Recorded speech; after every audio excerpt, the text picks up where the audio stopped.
बात हमें करनी थी पोस्ट कॉलोनियलिज्म की, यानी पोस्ट कॉलोनियल थियरी की। तो जैसे ही थियरी वर्ड आ गया तो आप समझ लीजिए कि आपको उसमें स्टडी करनी है। मैं ये कह रहा था कि कॉलोनियलिज्म वर्ड जब आएगा तो उसके डेफिनेशन में आप देखिए क्या लिखा है, इट इज अ प्रोसेस। लेकिन पोस्ट कॉलोनियलिज्म में क्या लिखा है, it is a critical academic study. तो यहां पर बाद पहले की बात नहीं रह गई, यहां बात हो गई कि कॉलोनियलिज्म जो है प्रोसेस की बात करता है, इंपीरियलिज्म जो है वो भी एक इज्म ही है, लेकिन इंपीरियलिज्म क्या है, वो पॉलिसी की बात करता है। यही इसको बोलते हैं की वर्ड्स, की टर्म्स। आपको ये समझना होगा, जब पोस्ट कॉलोनियलिज्म की बात आएगी तो आपको याद रखना होगा it is a study. Colonialism की बात आएगी तो आपको याद रखना होगा इट इज अ प्रोसेस। और इंपीरियलिज्म की बात आएगी तो आपको याद रखना होगा इट इज द पॉलिसी। तो की टर्म्स अगर आप याद रखेंगे तो चीजें आपके लिए ज्यादा क्लियर होंगी। क्या मेरी बात समझ में आ रही है? Yes sir. चलिए ठीक है, बढ़ते हैं आगे। तो पोस्ट कॉलोनियलिज्म या पोस्ट कॉलोनियल थियरी क्या है? Is the critical academic study of the culture, political and economical consequence of colonialism. तो कॉलोनियलिज्म के बाद, अब कॉलोनियलिज्म क्या है आगे फिर से हम देखेंगे। जब कॉलोनियलिज्म होता है, इंपीरियलिज्म होता है, तो उसके जो कुछ कॉन्सिक्वेंसेस होते हैं, उसके जो कुछ आफ्टर मैथ्स होते हैं, कुछ बैड रिजल्ट्स होते हैं। कौन से रिजल्ट्स? चाहे वो कल्चरल हो, चाहे वो पॉलिटिकल हो, चाहे वो इकोनॉमिकल हो। कल्चरल लेवल पर क्या बदलाव होता है, पॉलिटिकल लेवल पर क्या बदलाव होता है, और इकोनॉमिकल लेवल पर। अगर आप इंडिया के कॉन्टेक्स्ट में समझ पाए चीजों को तो ज्यादा अच्छे से समझ में आएगा। कल्चरल बदलाव की बात करें तो आज के डेट में जो हम कपड़े पहन रहे हैं, बढ़िया बढ़िया शर्ट पैंट, और शादी विवाह के समय में जो हम पहन करके सूट जाते हैं, वो हमारा नहीं है, वो उन्हीं का लाया है। वो कपड़े का कल्चर उन्हीं का लाया हुआ है, और आज हम उसको बहुत आत्मसात कर लिए हैं। आज उसके बिना हमारा कोई फंक्शन होता नहीं। तो ये क्या है? कल्चरल कॉन्सिक्वेंस है। पॉलिटिकल कॉन्सिक्वेंस, आपने देखा कि देश जो है गुलाम रहा 1947 तक। एक समय ईस्ट इंडिया कंपनी का शासन था। 1857 के बाद क्वीन विक्टोरिया सीधे जो है कंट्रोल करने लगी। तो पॉलिटिकल कॉन्सिक्वेंस हुआ और स्थिति आ गई कि अपने देश में अपनी आजादी के लिए लड़ाई लड़नी पड़ी। That was the political consequence. Economical consequence क्या रहा? हमारे यहाँ के छोटे उद्योग धंधों को कैसे बर्बाद किया गया, या हमसे ही हमारे यहाँ जो राइप मटेरियल था, सॉरी अनराइप मटेरियल जो था, जो कच्चा माल था, उसको ले करके अपने यहाँ जा करके बना करके और फिर सामान ला करके रेडीमेड हमारे यहाँ बेचकर खूब मुनाफा कमाया गया। पूरी तरह से एक्सप्लॉयटेशन हुआ। तो इस तरह की जो चीजें हैं, कल्चरल, पॉलिटिकल, इकोनॉमिकल, ये सब जो कॉन्सिक्वेंसेस, इनकी जो स्टडी की जाती है, कैसी? Critical academic study. और ये सब कॉन्सिक्वेंसेस किसके होते हैं? कॉलोनियलिज्म के और इंपीरियलिज्म के। उपनिवेशवाद, तो भले नाम इसका है उत्तर उपनिवेशवाद, लेकिन इसमें उपनिवेशवाद के प्रभावों की स्टडी की जाती है, इंपीरियलिज्म के प्रभावों की स्टडी की जाती है। और क्या होता है इसमें? Focusing on the impact of human control and exploitation of colonised people and their lands. हम ये देखते हैं कि कैसे जो कोलोनाइजर्स हैं, जो कोलोनाइज करते हैं, कोलोनाइज्ड पीपल को, उनका किस ढंग से एक्सप्लॉयटेशन करते हैं, उनकी धरती का किस तरह से एक्सप्लॉयटेशन करते हैं, उसकी स्टडी हम करते हैं। अगर आपने पढ़ा होगा एनसीईआरटी में इंडिगो चैप्टर, जो गांधी जी पर बेस्ड है, 12th में है एनसीईआरटी में, इंग्लिश में, जो आंदोलन रहा चंपारण का। यस सर, पढ़ा है। तो लैंड की लड़ाई लड़नी पड़ती है। The field started to emerge in the 1960s। तो ये जो फील्ड है, ये जो डोमेन ऑफ स्टडी है, इसकी शुरुआत 1960s में हुई। अगर आप लोगों ने थोड़ा बहुत फेमिनिस्ट क्रिटिसिज्म पढ़ा होगा तो उसका भी साल आप यही देखेंगे 1960s के आसपास जो है ज्यादा प्रभाव दिखता है उसका। ठीक है, तो पोस्ट कॉलोनियलिज्म को समझने के लिए हमें कुछ टर्म्स को समझना जरूरी है, जैसे कॉलोनियलिज्म है, इंपीरियलिज्म है, कॉलोनाइजर है, कॉलोनाइज्ड है। एक एक करके सबको हम समझेंगे। कॉलोनियलिज्म क्या है? It's a process in which a superior nation controls another nation. एक सुपीरियर या सो कॉल्ड सुपीरियर कह लीजिए, क्योंकि हर चीज में तो सुपीरियर होते नहीं, उन्हें लगता है कि वो हैं, लेकिन हाँ कुछ मामलों में वो बेहतर होते हैं, जैसे इकोनॉमिकली, पॉलिटिकली भी ऑब्वियसली। इसलिए पॉलिटिकली क्योंकि हमारे यहाँ आप देखिए, हमारा देश जो गुलाम रहा लगभग 300-350 साल तक, उसके पीछे की बड़ी वजह यह थी कि पॉलिटिकल यूनिटी नहीं थी हमारे पास। हम बिखरे थे टुकड़ों में, तो उन्हीं टुकड़ों को आकर के आपस में लोग लड़ा देते थे, और बाद में दो बिल्लियों की लड़ाई में बंदर जो है फायदा उठा लेता था। इस कॉन्टेक्स्ट में मुझे एक छोटी सी कहानी याद आ रही है अकबर से रिलेटेड। किसी ने कहा अकबर से कि जो स्त्रियां जौहर कर रही हैं, जौहर का मतलब जानते होंगे आप लोग, राजपूतों के समय में जो राजपूत रानियां थी पूरे समूह में आत्मदाह करती थी राजाओं या उनके सैनिकों के मारे जाने के बाद। तो जो लड़ाइयाँ ये लड़ा करते थे राजपूतों से, स्थिति ये हुई कि बार बार ये स्थिति कई बार आ जाती थी जौहर वाली। किसी ने कहा कि हाँ पद्मावती तो याद होंगी आपको, क्योंकि थोड़ा बहुत इतिहास आपने पढ़ा हो या बाकी काम मूवीज कर देती हैं। तो अकबर से किसी ने कहा कि जो जौहर करती स्त्रियां हैं, आपको उनका अगर वरदान मिल जाए तो आप कई सालों तक शासन करेंगे। अब पता नहीं ये बात सच है या झूठ, लेकिन ये कहानी आती है। तो अकबर भी मुंह उठाए चल दिए। कोई रानी करने जा रही थी आत्मदाह, पहुंच गए वहां पर, सोचे कुछ अच्छी बात करके कुछ अच्छा सुन ले। ऐसे बेचारी वो कुछ नहीं बोलती, लेकिन जब वो पहुंच गए तो उसने कहा कि ये जो तुम हिंदू और मुसलमान लड़ रहे हो आपस में, अब तुम दोनों का समय गया, अब कोई तीसरा आएगा। तो वो जो तीसरा आया वही अंग्रेज था। तो जिस तरह से आपस में फूट थी, तो उसका रिजल्ट हुआ कि Englishmen took the throne. Ultimately, politically, they became powerful in our country. तो जो नेशन इकोनॉमिकली बढ़िया हो, वो समय था भाई। हालांकि हम तो सोने की चिड़िया कहे जाते थे, लेकिन वही है कि आपसी टकराहट और यूनिटी की कमी की वजह से चीज़ें बिखर गई, लोग बिखर गए, राज्य बिखर गए, शासन बिखर गया, एडमिनिस्ट्रेशन बिखर गया, पॉलिटिकल कंट्रोल हाथ से चला गया। तो इंग्लैंड जैसा देश उस समय इकोनॉमिकली वो स्ट्रांग थे। ये बात अलग है कि आज शायद बहुत बुरी स्थिति में है इंग्लैंड। अगर बात करें इस समय के पावरफुल कंट्रीज में, जिसमें अमेरिका, यूएसएसआर यानी रशिया और चाइना के बाद भारत का नाम आ रहा है फिलहाल। और भी कुछ हैं जो टेक्नोलॉजिकल काफ़ी आगे हैं, जर्मनी हो गया या जापान हो गया, बट इंग्लैंड उसमें कहीं नहीं आता है, उसके आसपास नहीं दिखाई दे रहा है। तो पॉलिटिकली सुपीरियर, इकोनॉमिकली सुपीरियर या सोशली सुपीरियर, और सोशली का मतलब वही है कि वो उनकी अपनी अंडरस्टैंडिंग रही। आगे हम देखेंगे कि कैसे वो क्या समझते थे। तो इस तरह से जो कंट्री सुपीरियर हुआ करती थी, वो क्या करती थी, कंट्रोल करती थी दूसरे नेशन पर। यानी सुपीरियर के अपोजिट में आप आएंगे तो इन्फीरियर हो जाएगा। The superior nation establishes colonies in other countries. यहां स्पेलिंग सही कर लीजिएगा, TRIES।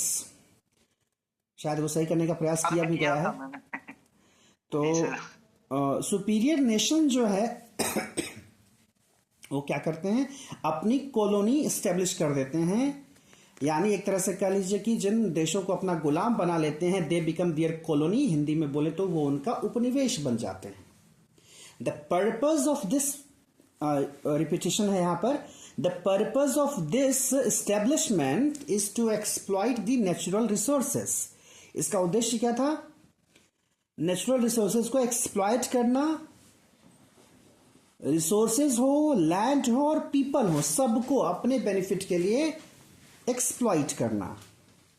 अगर आपको याद होगा, इंडियन हिस्ट्री की बात याद होगी, अगर हमारे यहाँ जो है इंग्लिश को जब इंट्रोड्यूस किया था मैकॉले ने, माइन्यूट उसका आया था इससे रिलेटेड एजुकेशन को लेकर के, उसमें उसने इंग्लिश को कंपलसरी कर दिया था भारत वालों के लिए। क्या रीजन था? हाँ, लोग कहते हैं कि अंग्रेज आए तो, कई लोग गुणगान गाते हैं बहुत अंग्रेजों का ना, अंग्रेजों के जमाने की ये चीज, अंग्रेजों के जमाने की वो चीज। कुछ चीजें हैं जो बिल्कुल सही है कि उस समय की चीज आज तक है। तो उस समय शायद करप्शन उस लेवल का नहीं था, आज करप्शन तो हर जगह है। इसलिए ये है कि आपको बता दें कि हम लोग जब आते जाते रास्ते में किसी ओवर ब्रिज के नीचे से जब गुजरते हैं या ऊपर से गुजरते हैं तो दोनों समय डरते हैं हम लोग, क्योंकि इस करप्ट कंट्री में ऐसे ओवर ब्रिजेस का कोई भरोसा नहीं है ना, कब उनका ओवरफ्लो हो जाए। तो लेकिन फिर वही बात है कि सारे काम जो है जो उन्होंने किए वो हमारी भलाई के लिए नहीं किए थे, वो अपने उद्देश्य के लिए किए थे। चाहे वो रेलवे बिछाया हो उन्होंने सामान को लाने के लिए, ले जाने के लिए, चाहे कुछ बिल्डिंग्स बनवाई हो उस तरीके की,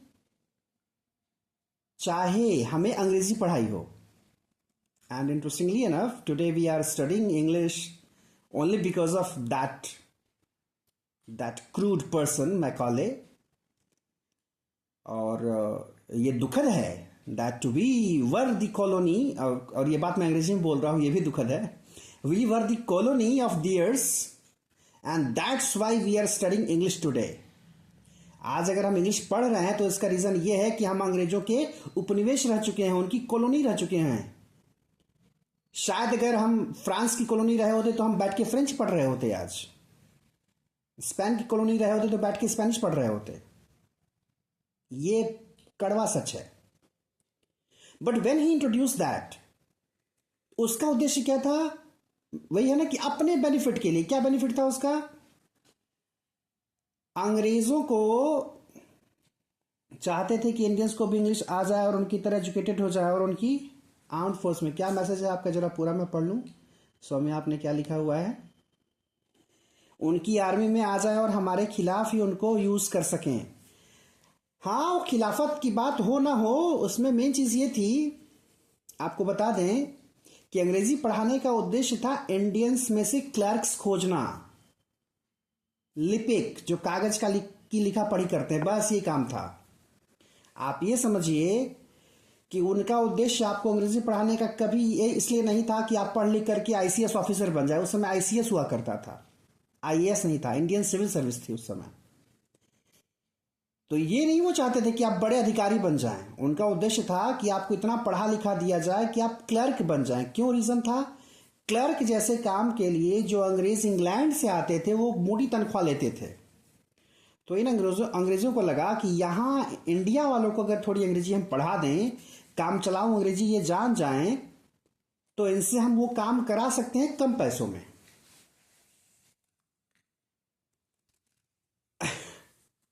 सौम्या, ये जो बात पढ़ाई गई है उसका रीज़न ये है कि कई बार बहुत डीप स्टडी नहीं करते हैं लोग, और दूसरी बात ये है कि कई तरह की आइडियोलॉजी होती है। कुछ बातें जो हैं अलग अलग जगहों पर आपको अलग तरीके से मिलती हैं। और वैसे भी हिस्ट्री की चीज़ें आप जान लीजिए, अगर आपने हिस्टोरिसिज्म पढ़ा होगा तो आपको पता है there is not a single history but histories. इतिहास कभी एक नहीं होता, कई सारे इतिहास होते हैं, कई लोगों के अलग अलग पर्सपेक्टिव्स होते हैं। तो कोई भी इतिहास की कोई एक बात अगर बता रहा है तो आंख मूंद कर उस पर विश्वास करने की जरूरत नहीं है। यहां तक कि मैं भी अगर बोल रहा हूं तो फर्दर आपको उसको एक्सप्लोर करना चाहिए कि आप और पढ़ें और जानें और लोगों ने क्या माना है। क्योंकि इतिहास जितने लोग लिखते हैं they all write through their own perspective. They see their through their own glasses. फिलहाल तो क्लर्क चाहिए थे कम पैसे के लिए, तो उन्होंने अंग्रेजी पढ़ाने की कोशिश की, तो कुछ लोगों ने विरोध किया। मातृभाषा का प्यार या अपनी जो है लैंग्वेज का प्यार उमड़ पड़ा, लोगों को लगा ये तो बहुत गलत हो रहा है हमारे साथ। लेकिन जो समझदार लोग थे उन्होंने कहा कि ज्यादा परेशान होने की जरूरत नहीं है। Whatever they are teaching you, just learn that and use that against them. इसमें राजा राम मोहन राय जैसे लोग थे जिन्होंने ये कन्विंस किया लोगों को।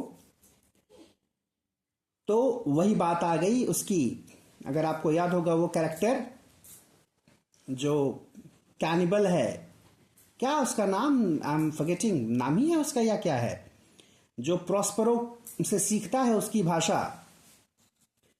द टेम्पेस्ट में कहता है कि I have learn your language, now I curse you in that language.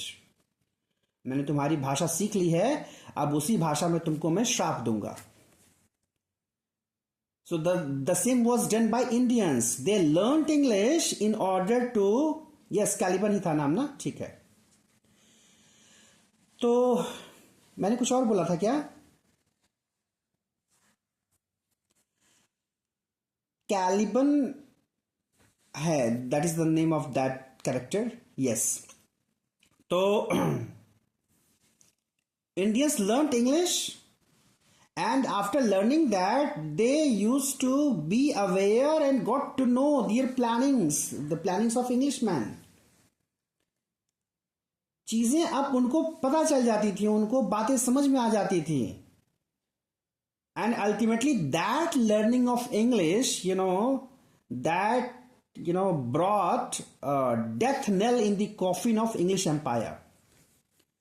अंग्रेजों की मौत के ताबूत में जो अंतिम कील ठोकी गई वो इस अंग्रेजी के द्वारा ही ठोकी गई, इन अंग्रेजी पढ़े लिखे लोगों के द्वारा ही ठोकी गई।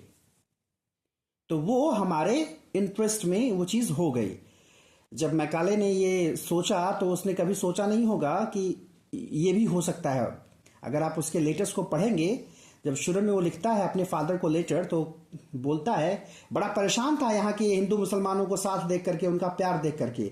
बोलता था कि ये सब जितने प्यार से यहाँ पर रहते हैं, ये देश तब तक एक्सप्लॉइट नहीं हो सकता जब तक इनको न लड़ाया जाए। और डलहौजी के बारे में आप जानते ही हैं, फूट डालो राज करो। तो ऐसे अंग्रेजों के गुणगान करने की जरूरत नहीं है फिलहाल, और न ही इन अंग्रेजों को उनके नाम के पहले लॉर्ड लगाने की जरूरत है। Remove that ideology. At least वही है कि learn their language, learn their literature, but yes at the same time you must be aware. तो क्या है, the superior nation establishes colonies in other countries. क्या था पर्पज उनका, यहां के लैंड, यहां के रिसोर्सेज को एक्सप्लॉइट करना, यहां के लोगों को एक्सप्लॉइट करना। उसका एग्जांपल मैंने आपको दे दिया। Then we'll have to talk of imperialism. It is the policy, यही मैं बार बार बोल रहा हूं कि की टर्म्स याद करिए कि इंपीरियलिज्म पॉलिसी है, कोलोनियलिज्म जो है वो प्रोसेस है, और पोस्ट कोलोनियलिज्म जो है दैट इज द स्टडी और क्रिटिकल स्टडी। तो इंपीरियलिज्म क्या है, पॉलिसी है। It is the policy of extending a country's power and influence through military force और डिप्लोमेसी। वो नीति, वो पॉलिसी जिसके थ्रू कोई कंट्री अपने पावर को, अपने इन्फ्लुएंस को बढ़ाना चाहती हो, चाहे वो बल से, चाहे वो छल से, है ना, आइदर बाय मिलिट्री फोर्स और बाय डिप्लोमेसी। डिप्लोमेसी यानी कूटनीति। तो कूटनीति क्या है, वो छल ही है, जिसका एग्जांपल मैंने आपको दिया था, जो डलहौजी ने किया था झांसी को लेकर के या बाकी जगहों को लेकर के जहां पर उनके अपने बच्चे नहीं थे। तो ये इंपीरियलिज्म रहा। एक और परिभाषा इसके नीचे है, imperialism refers to the practice of a more powerful country exerting control over weaker nations and their colonies for their own benefits। जो ज्यादा पावर की कंट्री है वो क्या करते हैं, अपना कंट्रोल दिखाते हैं वीकर नेशन पर और उनको अपनी कॉलोनी बना लेते हैं अपने बेनिफिट के लिए। तो ये हो गया आपका इंपीरियलिज्म। कोलोनाइज्ड क्या है, it means the people and territories of the native people. यानी वहां के लोग। नेटिव, नेटिव कौन होता है?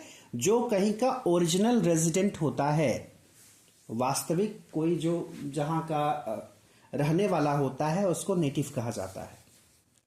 तो जो भी कॉलोनी होती है उसका जो मूल निवासी है वो नेटिव है, उसको बोलते हैं colonised.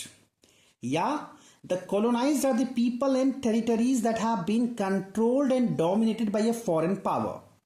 For example the people of India and Africa are colonised people. अंग्रेजों ने अफ्रीका पर शासन किया, अफ्रीका को कॉलोनी बनाया, तो अफ्रीका के लोग कोलोनाइज्ड हो गए, कॉलोनी बनाने वाले कोलोनाइजर्स हो गए। और जो प्रोसेस था उनको कोलोनाइज करने का, that was colonization. Colonizer refers to those foreign people who have established the colonies. For example, the British are called colonizers. पहले क्लियर हो गया? Colonization वही प्रोसेस है, refers to those foreign people, powerful country attacks a weaker country and exploits its land, natural resources and its people. हो गई बात इसकी।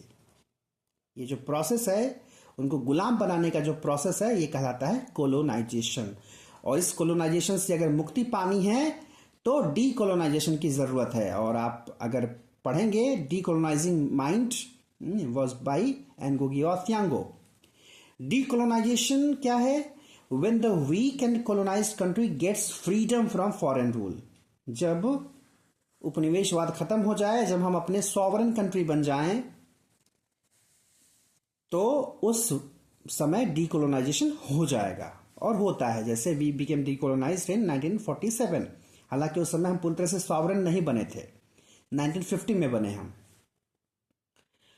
Post colonialism की बात अगर करें, वही है, साथ में वो समय भी दिखाता है। पोस्ट कोलोनियलिज्म जो है वो स्टडी भी है, समय भी है। Refers to the period and ideas, ideas यानी थियोरी की बात हो गई, वो समय और उससे रिलेटेड थियोरी, उससे रिलेटेड विचार that exist after the end of colonization. Colonization के बाद जो विचार, जो समय हैं, तो अब आफ्टर देखिए यहां पर आ गया, आफ्टर या at the end of the colonisation. In post colonialism the focus is on the cultural, political and economic impacts of colonialism. बार बार ये टर्म आ रहे हैं, इसमें क्या फोकस होता है? इस पूरे लिटरेचर में भी आप देखेंगे कि क्या कल्चरल चेंजेस आए, क्या पॉलिटिकल आए, क्या इकोनॉमिकल आए, उसका क्या इंपैक्ट रहा। तो अब हम आते हैं अपने मेन सिलेबस पर, जो आपके लिए बहुत महत्वपूर्ण है। अच्छे अच्छे एग्जाम्स में खूब क्वेश्चंस आते हैं इससे। नेट में तो इसमें से एक दो क्वेश्चन कंफर्म है। Literary theory. Post colonialism is a literary theory deals with the literature produced in the colonised countries. तो क्या है इसमें, कौन सा लिटरेचर आता है?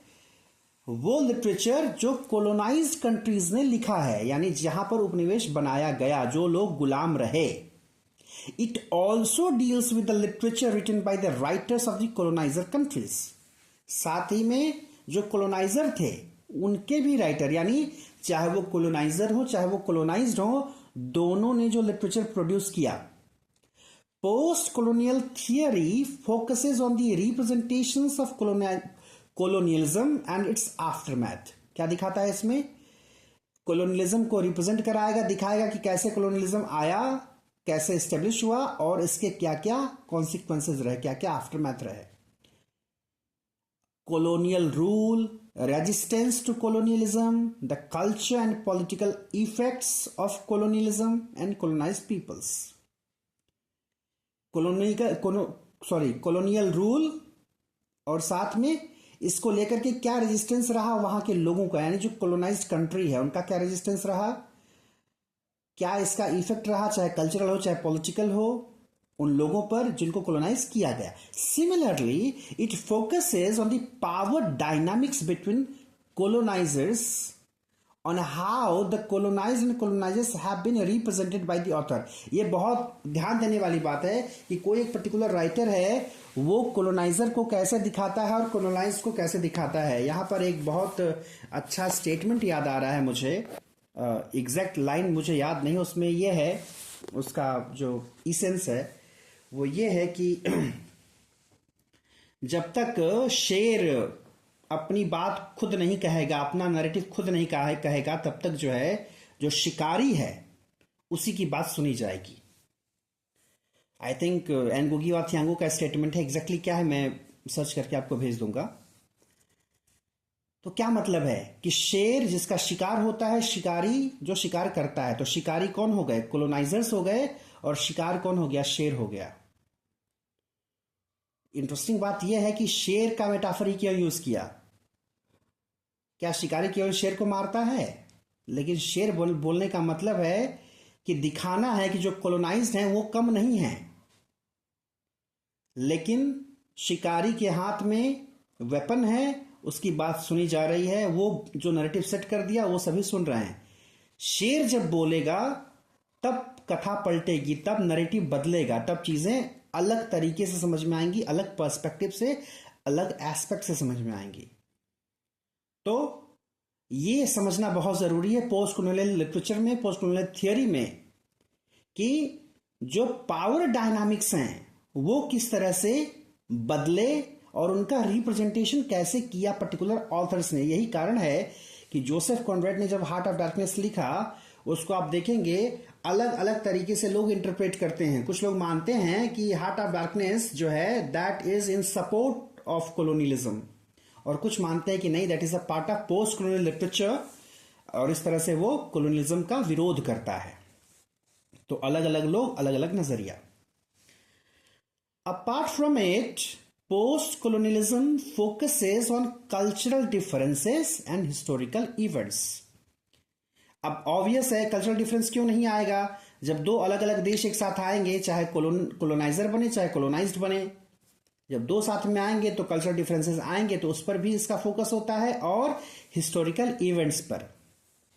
और ऑब्वियस है कि जब कोलोनियलिज्म का जो प्रोसेस है that took place in history, without talking of historical events we can't talk about it, and that's why while starting having discussion of this, I had to talk about Macaulay, I had to talk about the way they imposed English on us. Okay, in order to know how will we apply this theory, and how to interpret the given text, तो कुछ literary figures के बारे में हम पढ़ेंगे। Post colonial theories की जब हम बात करते हैं तो इनका नाम बहुत ज्यादा आता है, बार बार आता है। Very rampantly they are in the conversation, in the talk. उसमें एक है एडवर्ड सईद, इनको एडवर्ड सईद कहा जाता है, इसको सईद मत पढ़िएगा। एडवर्ड सईद हैं, होमी के भाभा हैं, फ्रांस फैनन हैं, गायत्री चक्रवर्ती स्पिवाक हैं। तो आज इन चार की बात स्पेशली हम करेंगे, थोड़ी थोड़ी जो टर्म्स इनसे रिलेटेड हैं, जो उनके राइटिंग्स हैं, उसके बारे में थोड़ी थोड़ी बातें हम करेंगे। एडवर्ड सईद कौन है? Palestine American literary critic. Palestine यानी फलस्तीन, जो आजकल काफ़ी चर्चे में है, ख़ास करके बड़ी इंटरेस्टिंग बात है। अभी कल ही आपने देखा, कल परसों की घटना है कि हमारी जो कांग्रेस की सांसद हैं प्रियंका वाड्रा, फलस्तीन का बैग लेकर के संसद में गई थी। काफी मुद्दा बनाया है लोगों ने उसको। तो पैलेस्टीन अमेरिकन लिटरेरी क्रिटिक, फलस्तीन से जुड़े हुए, बाद में अमेरिका में जाकर के बसे होंगे, जैसे एंग्लो इंडियन या इंडो एंग्लियन होते हैं। Palestine American literary critic and cultural theorist, तो क्रिटिक भी हैं और थियरिस्ट, कल्चरल थियरिस्ट है। कल्चरल थियरी वाले बार बार ये बात आती है कि आजकल नेट के सिलेबस में कल्चरल थियरी बहुत ज़्यादा इंट्रोड्यूस हो गई है, तो इसका मतलब आपको एडवर्ड सईद जैसे लोगों को और अच्छे से पढ़ना होगा। तो he is known for his work orientalism, 1978 में आया। एक दिन मैंने इसकी चर्चा की भी थी कि कौन है ओरिएंट और कौन है ओरिएंटल। क्या है इसमें, इस वर्क में एडवर्ड सईद ने क्या बात की है? Criticize the representation of the east by the West. ध्यान दीजिएगा, यहां पर ईस्ट के पहले द लगा है, वेस्ट के पहले द लगा है, तो ये क्लियर है कि ये दिशाओं का नाम नहीं है। ये पूरब और पश्चिम किसके बारे में है? देशों के बारे में है। जब द ईस्ट की बात करेंगे तो इंडिया और बाकी एशियन कंट्रीज आ जाएंगे, वेस्ट की बात करेंगे तो उसमें आपका जो है पश्चिमी सभ्यता की चीजें आ जाएंगी, यूरोप पूरा कवर हो जाएगा उसमें, and somehow America will also be there. तो the representation of the east by the west को क्रिटिसाइज किया कि जो वेस्ट के राइटर्स हैं, वही बात है कि वेस्ट के राइटर्स कौन है, शिकारी हैं, तो वो नैरेटिव सेट कर रहे हैं किसके, शेरों का, तो क्या होगा, वो अपने हिसाब से बात कहेंगे। तो जो वेस्ट के राइटर्स ने रिप्रेजेंट किया ईस्ट को, वो गड़बड़ किया। इस बात को क्रिटिसाइज करते हैं एडवर्ड सईद अपने ओरिएंटलिज्म में। West representation of the East is based on a set of stereotypes. और इस तरह का रिप्रेजेंटेशन कैसे होता है, दिमाग में एक स्टीरियोटाइप बन जाता है लोगों का, या बना दिया जाता है नैरेटिव के थ्रू, तो which are preserved in literature. और स्टीरियोटाइप जब एक बार आ जाएगा, कोई बात कहीं से निकल जाएगी और बार बार उसी की चर्चा होगी, तो वो एक दिमाग में कॉन्सेप्ट बन जाता है कि ये लोग ऐसे ही होते हैं। और लिटरेचर, आर्ट और अदर कल्चरल फॉर्म्स में जब उसको इंट्रोड्यूस कर दिया जाए तो वो और ज़्यादा सच लगने लगता है। और आप जानिए कि इसी तरह से नैरेटिव सेट किए जाते हैं, इसी तरह से हिस्ट्री बदली जाती है। किसी कहानी को किस ढंग से प्रेजेंट कर दिया जाएगा आपके सामने, वो आपके दिमाग में एकदम घुस जाएगा, आपको लगेगा यही सच है। और तभी आपको फिर मार्क्स की ज़रूरत पड़ती है, आपको आइडियोलॉजी को समझने की आवश्यकता पड़ती है कि आप जो सोचते हैं, कई बार ऐसा लगता है कि जो आपकी सोच है वो सोच आपकी नहीं होती, वो आपके अंदर जो है इम्प्लीमेंट कर दिया जाता है। तो West representation of the East is based on a set of stereotypes which are preserved in literature, art and other cultural forms. These stereotypes serve to imbalance the power between the west and the east. क्या हुआ इससे, जो power का imbalance है, that is very much visible there in their writings when the people of west wrote about the east. All the good points are associated with the white people. क्या किया उन्होंने, सारे अच्छे गुण दिखाए कि सारे जितने व्हाइट लोग हैं, गोरे लोग हैं, जो श्वेत लोग हैं, उनमें सब सारे अच्छे गुण हैं। कौन कौन से गुण, दे आर कल्चर्ड, सिविलाइज्ड। और इसके अगेंस्ट सिविलाइज्ड का बाइनरी अपोजिट है अनसिविलाइज्ड, कल्चर्ड का बाइनरी अपोजिट है अनकल्चर्ड। तो यानी ईस्ट का रिप्रेजेंटेशन अनकल्चर्ड अनसिविलाइज्ड की तरह हुआ, उन्होंने खुद को सिविलाइज्ड कहा। वही बात है कि वो डेफिनेशन कौन दिया, वो नॉर्म्स किसने सेट किए। सो एज अ क्रिटिक, तो ये समझने की बात है कि बाइनरी अपोजिट को समझना पड़ेगा। और इसमें मुझे बात याद आती है, जब भी बाइनरी अपोजिट की बात आती है, तो एक समय के दिल्ली के मुख्यमंत्री रहे, शिक्षा मंत्री रहे, इस समय नहीं है किसी पद पर, मनीष सिसोदिया, एक लेक्चर में बड़ी अच्छी बात कही थी उन्होंने। कभी कभी अच्छी बातें कर लेते हैं। उसमें उन्होंने कहा था कि जो हम पढ़ाते हैं शुरू से, अभी सौम्या ने भी बात की कि क्या शुरू में कुछ चीज़ें हमें गलत पढ़ाई गई। कई बार ऐसा होता है ना, बचपन में मुझे लगता है कि कई चीज़ें जानबूझकर गलत पढ़ाई जाती हैं। शायद बेहतर चीज़ को या अच्छी चीज़ को समझने की वो शायद हमारी शक्ति नहीं होती, या जो रीज़न हो मुझे नहीं पता, शायद मैं अपने टीचर्स को डिफेंड कर रहा हूँ। तो उन्होंने कहा कि जो ये पढ़ाया जाता है बचपन से कि दिन का अपोजिट, दिन का विलोम रात, या उसी में आप अपोजिट जेंडर की बात कर लेते हैं तो कहेंगे लड़का का विपरीतार्थक लेंगे अपोजिट जेंडर, या अपोजिट भी बोलते हैं कई बार, लड़का का अपोजिट जेंडर लड़की। राजा का बोलते हैं प्रजा, राजा का विलोम प्रजा, या राजा का रंग, राजा का रानी। तो इस तरह की बातें जो हम करते हैं, ज्यादातर जो बाइनरीज हैं, बाइनरी अपोजिट्स हैं, जो दो के साथ चलते हैं साथ में, बाइनरी अपोजिट बोलते हैं उनको। तो सिसोदिया साहब ने कहा कि ये जो तरीका सिखाया जाता है हमको देखने का, ये सही नहीं है। दिन का विलोम नहीं होता रात। बोले कि रात जो है वो कॉम्प्लीमेंट्री है, जो नाइट है दैट कॉम्प्लीमेंट्स डे, डे जो है वो कॉम्प्लीमेंट करता है नाइट को। ये ठीक वैसा है कि एक सेव के दो टुकड़े कर दें आप, दोनों आधा आधा, आधे रहेंगे तो दोनों आधे ही कहलाएंगे, जब साथ में आएंगे तब जुड़ करके एक हो जाएंगे।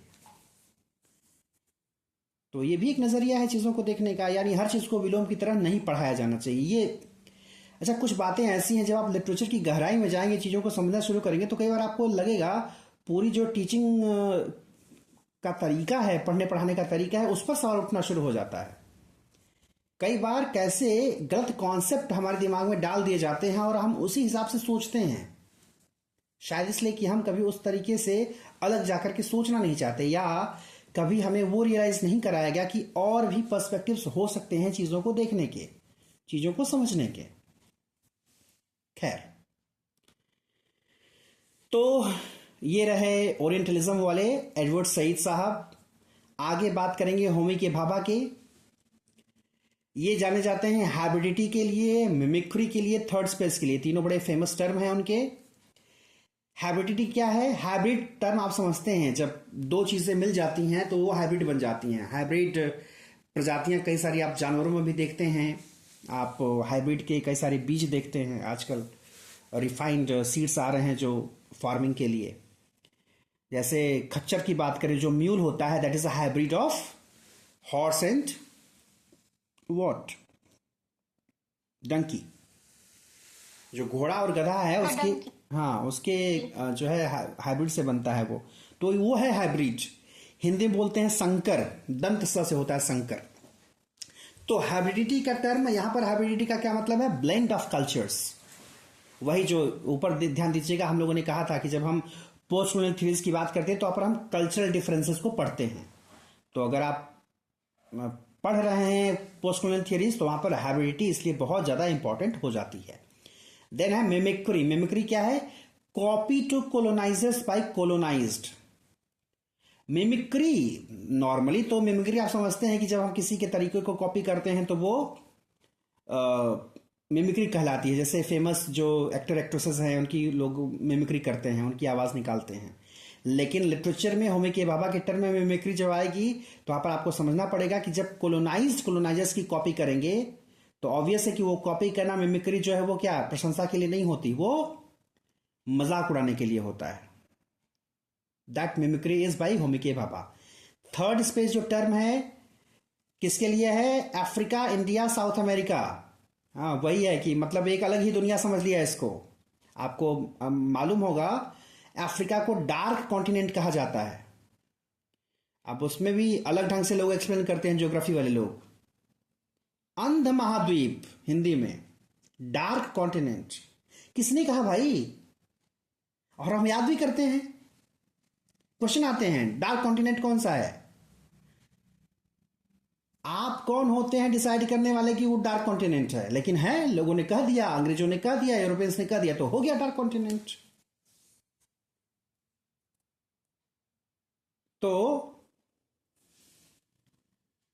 अब उसका रीजन अलग ढंग से लोग अलग ढंग से एक्सप्लेन करेंगे, लेकिन सच ये है कि अफ्रीका के लोग जो है they are mostly black.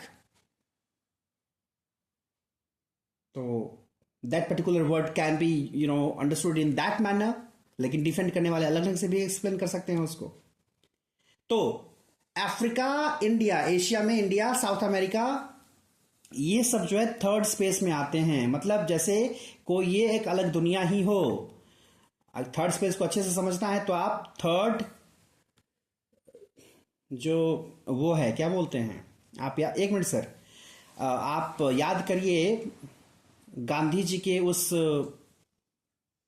Episode को, जब वो अफ्रीका में थे और जब वो फर्स्ट क्लास में बैठे थे। The phrase that was used by an Englishman for him, hey Indian dog, what are you doing here?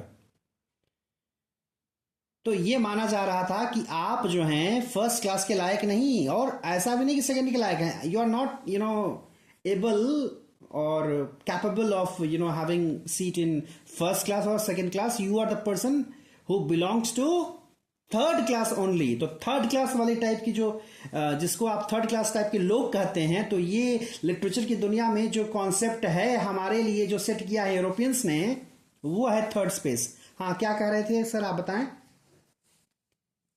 Sir ये जो मतलब जो चिनुआ अचेबे है। हाँ, यस सर। हाँ, हाँ, बोलिए। इन्होंने जो पोस्ट कॉलोनियल थ्योरी लिखी, तो उनको मतलब उसकी जो थ्योरी जब पूरी ट्रू मानी जाएगी, अंग्रेज भी मानते हैं क्या उस चीज को कि जो उन्होंने लिख दिया? अंग्रेज कैसे हम तो मानेंगे? क्रिटिसाइज कर रहे हैं। अंग्रेज कैसे मान लेंगे पूरा सही? आपने चिनुआ अचेबे का नाम ले लिया तो मैं आपको बता दूं कि चिनुआ अचेबे की जो योग्यता है, लोग मानते हैं कि उनको नोबेल मिल जाना चाहिए था लेकिन नहीं मिला। क्योंकि इंटरेस्टिंग बात यह है कि नोबेल डिसाइड कौन करता है? यूरोपियंस ही तो डिसाइड उन्होंने करते पूरा हैं। उल्टा ही लिखा उनके बारे में। बिल्कुल। चिनुआ अचेबे की जो पर्सनालिटी है, या even if I am not wrong, Ngugi की और थियांगो को भी नहीं मिला है नोबेल आज तक। लगता है कि मिल जाएगा, कई बार नॉमिनेट हो करके रह जाते हैं ये लोग। तो इसका बड़ा रीजन यही है कि ये जिस तरह से अपनी बातें कहते हैं। अब आप ये सोचिए ना, आप अपने देश की बात देख लीजिए। इस समय गवर्नमेंट जो है, यूनियन गवर्नमेंट, आपको क्या लगता है कि कोई पर्टिकुलर राइटर या कोई पर्टिकुलर जो वो होगा, क्या बोलते हैं उसको, जर्नलिस्ट, क्या इस करंट गवर्नमेंट के खिलाफ कुछ लिख करके कोई बड़ा प्राइज गवर्नमेंट वाला जीत सकता है क्या? नहीं सर। मुश्किल है, बल्कि असंभव है कहिए। तो वही हालत है, यही कारण है कि वो लोग जो है उस ढंग से नहीं एडमायर किए जाते। लेकिन बात वही है, देखिए, अब यही जब आप पढ़ेंगे इस तरह से चीजें, और यही कॉन्सेप्ट आता है दलित लिटरेचर में। कई बार लोग ये बातें करते हैं, कई जो फेमस राइटर्स हैं वो इस पर इंडियन कॉन्टेक्स्ट में वो सवाल उठाते हैं कि दलित लिटरेचर जो लोग बैठ करके ड्राइंग रूम में बैठ करके लिख रहे हैं, how could they understand the feeling of Dalits? जिसने खुद झेला है, जब वो अपनी बात कहेगा तो आप समझिए ना, वो शायद ओरिजिनल है। लेकिन कोई और अगर लिखता है, अब वही है, उस पर क्वेश्चन आता है बार बार, जो कूली लिखा उन्होंने या अनटचेबल्स लिखा मुल्क राज आनंद ने, तो इसको बहुत अच्छे नजरिए से नहीं देखते हैं दलित राइटर्स इसको।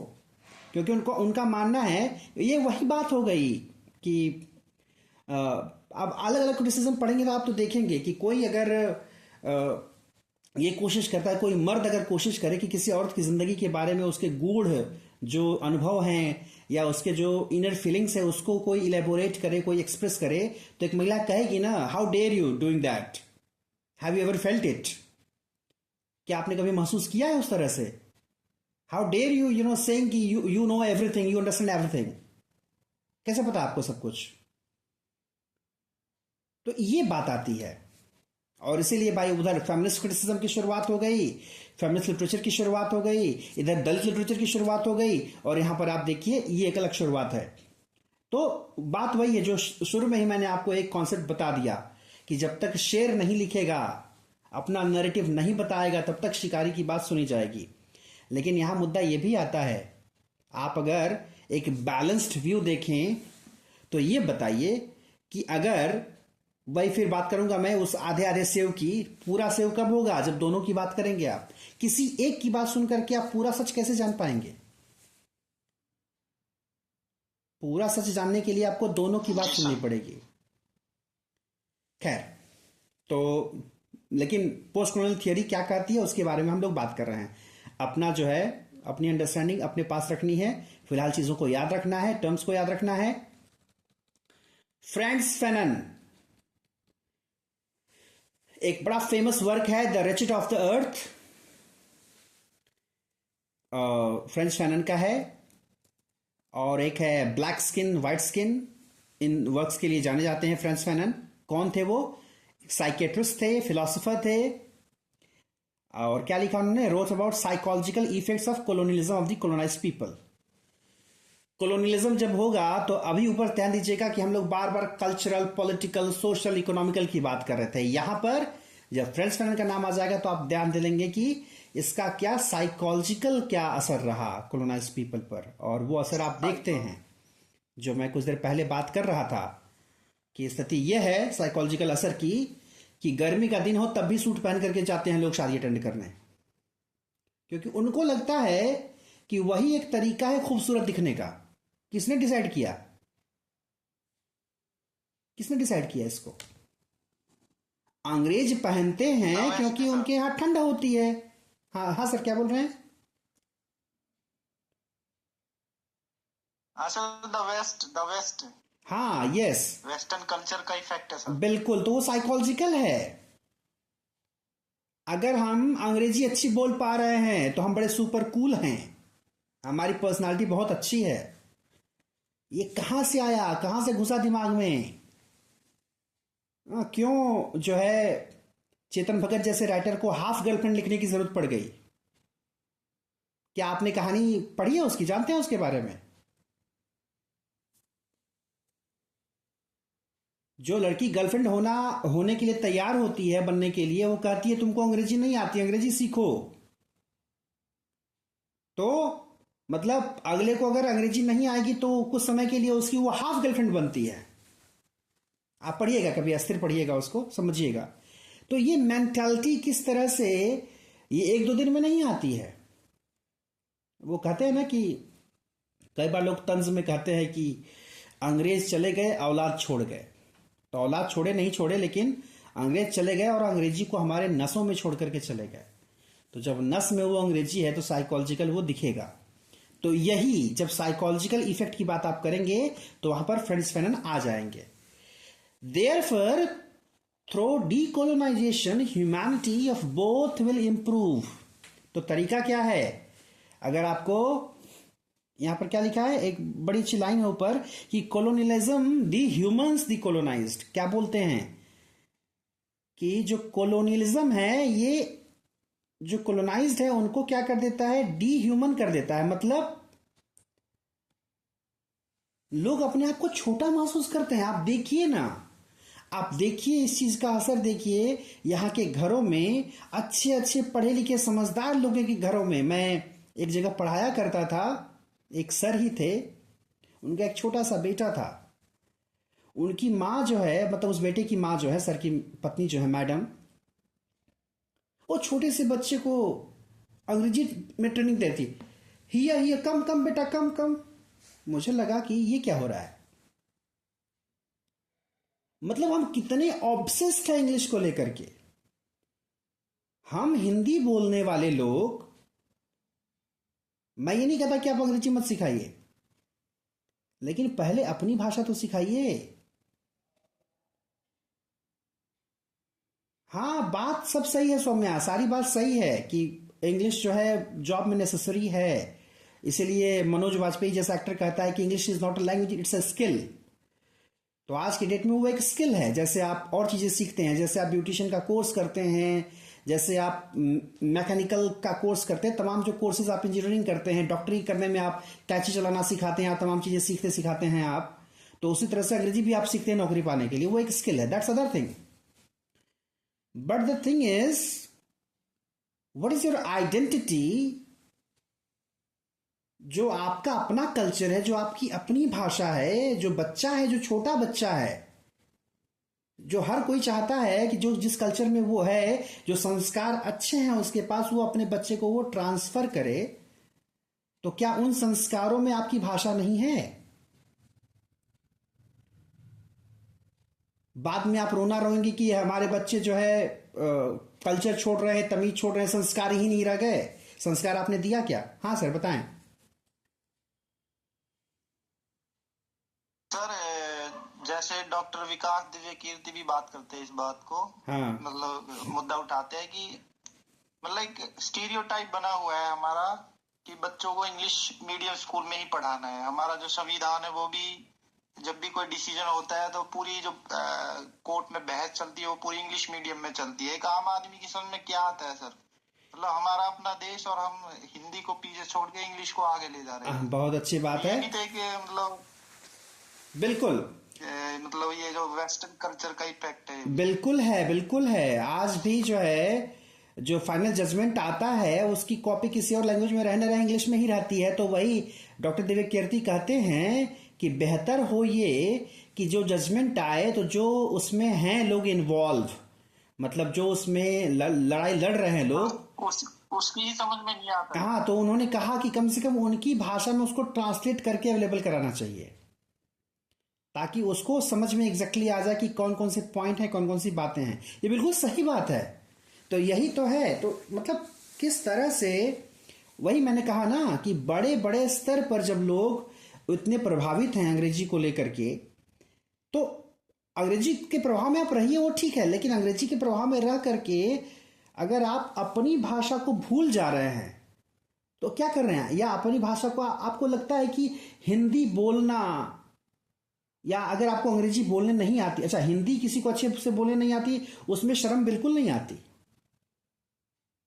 लेकिन अंग्रेजी अच्छे से बोलने नहीं आती तो एक झिझक होती है, एक परेशानी होती है। जबकि सच्चाई यह है, होना यह चाहिए कि आप जिस भी भाषा के विद्यार्थी रहे हैं या विद्यार्थी न रहे हो, जिस भाषा से आप जुड़े हैं, आप पढ़ाई न भी करते हो, आपकी जो रीजनल लैंग्वेज है, आप पंजाबी बोलते हो, तमिल, तेलुगु, फारसी, सॉरी जो कुछ भी बोलते हो, भोजपुरी, तो पहले उस पर पकड़ होनी चाहिए। लेकिन अगर उसको आप वैल्यू नहीं दे रहे हैं, इसका मतलब कहीं ना कहीं आपको अपने कल्चर पर, अपने संस्कारों पर गर्व करना नहीं आया। तो यानी आपने क्या कर लिया, अपने आप को छोटा बना लिया। तो वही कह रहे हैं कि जो कोलोनियलिज्म है, ये क्या करता है, ये आपको डीह्यूमन कर देता है। द कोलोनाइज एंड कोलोनाइजर्स, और दोनों को ही डीह्यूमन्स करता है। कोलोनाइजर्स को इस तरीके से, क्योंकि उनमें इंसानियत की कमी हो जाती है, वो एक्सप्लॉयटेशन पर ज्यादा ध्यान देते हैं, मानव से दानव बन जाते हैं, और ये जो है मानव से और अपने आप को नीचे समझने लगते हैं जो कोलोनाइज होते हैं। तो इसलिए therefore through decolonisation humanity of both will improve, ऐसा मानना है फ्रेंड्स फैनन का कि डीकोलोनाइजेशन अगर हो जाए, कोलोनियलिज्म खत्म हो जाए, तो दोनों की ह्यूमैनिटी बढ़ जाएगी। जो इंसान से दानव बने हैं कोलोनाइजर्स, वो भी इंसान बन जाएंगे, और जो इंसान से जानवर वाली स्थिति में चले गए हैं colonized, वो भी इंसान बन जाएंगे। He argued that the struggle for independence must go hand in hand with the struggle for cultural liberation। ये बहुत इंटरेस्टिंग बात है। यानी जब आप आजादी की बात कर रहे हैं तो आजादी केवल शासन की पॉलिटिकल नहीं होनी चाहिए कि अंग्रेज चले गए तो ठीक है, सत्ता हाथ में आ गई हमारे देश वालों के। कल्चरल लिबरेशन भी साथ में होना चाहिए। और कल्चरल लिबरेशन क्या होगा, कब होगा, जब आप अपने कल्चर पर गर्व करेंगे, नहीं तो उसी को आप बेस्ट मानेंगे। और खैर अब तो अपने कल्चर पर गर्व करने की स्थिति ऐसी आ गई है कि कुछ चीजें जो हैं देखने में अच्छी भी लगती हैं और कई बार लगता है कि ये कुछ ओवर हो रहा है। जैसे शादियां अलग अलग तरीके से हो रही थी, अभी एक वीडियो देखा मैंने, अब उसमें अब देखिएगा आने वाले समय में ये ट्रेंड में आ जाएगा। क्या हुआ है, एक छोटा सा सिंबॉलिक धनुष रखा गया है और जो है उसमें तीर लगा हुआ है हल्का सा, जो ब्राइड ग्रूम है, जो दूल्हा है, वो आकर के उसको ऐसे खींचेगा और ऐसे मारेगा सामने, तो सामने वो जहां लगेगा वहां पर्दा खुल जाएगा और उस पर्दे से फिर पर्दे के भीतर से दुल्हन की एंट्री होती है। तो ये सोचना काफी फैसिनेटिंग है, देखना भी काफी अच्छा है। बट द थिंग इज, अब नजरिया है आपका, आप क्या क्या तरीके से देखते हैं। हो सकता है आपको ये अच्छा लगे, लेकिन बात वही है ना कि हम वही लोग हैं जो गांधी मार्ग पर चलते हैं। जो हम सड़क है, सड़क का नाम हमने गांधी मार्ग रख दिया और हम कहते हैं हम गांधी के रास्ते पर चल रहे हैं, बाकी हम पूरे करप्ट हैं भीतर से।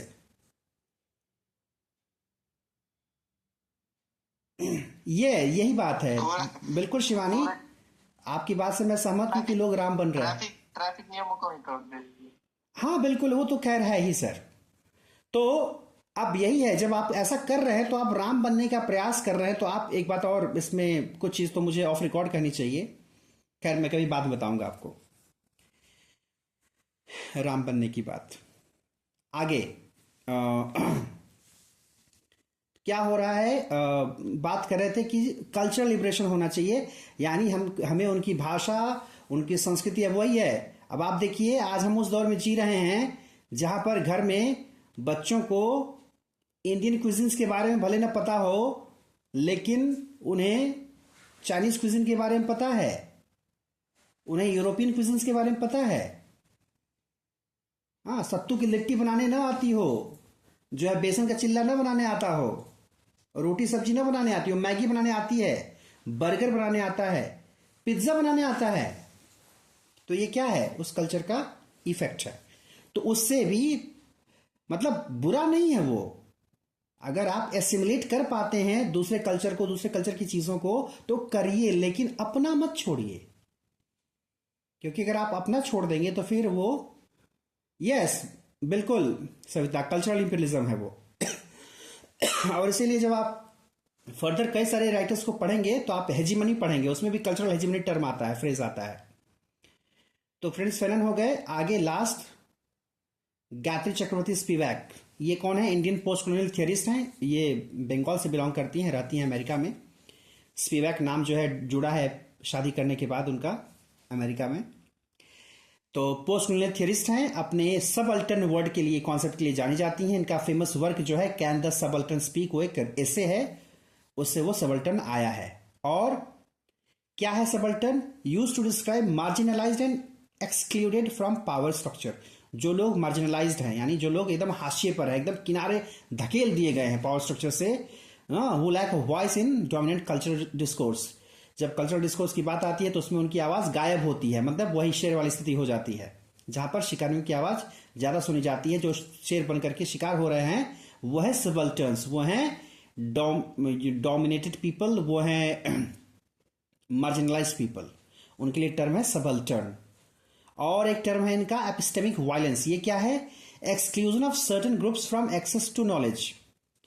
अगर बात करें अपने कुछ पुराने क्या बोलते हैं उसको, श्रुतियों की, तो उसमें कहा जाता था कि एक दौर ऐसा था जब हिंदुस्तान में भी जो लोग जिनको अलाउ नहीं था कि वो वेद पुराण का अध्ययन करें या वो सुने, अब पता नहीं ये बात कितनी सच है, लेकिन ये बात भी आती है कि ऐसा हुआ कि किसी ने सुनने का प्रयास किया तो कांच पिघला करके कान में डाल दिया जाता था। और अगर ऐसा किया जा रहा है तो क्या कर रहा है आपको? वो एपिस्टेमिक वायलेंस का शिकार बनाया जा रहा है, आपको अलाउ नहीं किया जा रहा वो करने। ये इसमें आप उस चीज को भी इंक्लूड कर सकते हैं। अभी आप देखिए शबरीमाला में जो हुआ था, मंदिर में प्रवेश को लेकर के, या और जगहों पर जहां पर होता है कि मंदिर बना दिया आपने और आपने कुछ पर्टिकुलर ग्रुप को कर दिया कि नहीं, you are not allowed to go there. तो ये क्या है? एपिस्टेमिक वायलेंस है। तो लिटरेचर आपको ऐसे ही टर्म्स दे देगा चीजों को समझने के लिए। क्या है? Exclusion of certain groups from access to knowledge and self expression due to the dominance of certain power structures and discourses. उदाहरण से मैंने समझा दिया आपको। तो ये रहा सबल्टन। और कैन द सबल्टन स्पीक, क्या है इसमें, क्या बोला है उन्होंने ऐसे में? In which he said that the marginalised और oppressed groups are often not given a voice. वही बात है, डोमिनेंट पावर स्ट्रक्चर में उनको बोलने नहीं दिया जाता। वो एक लाइन है मेरी कविता की एक, कि बातें तो बड़ी बड़ी कर लेते हैं हम एक बड़े से हॉल में बैठकर, कोई उनसे भी बातें कर ले जिन्हें बोलने की आदत है। तो वही है सबल्टन लोग, उनसे भी बुलवाया जाए।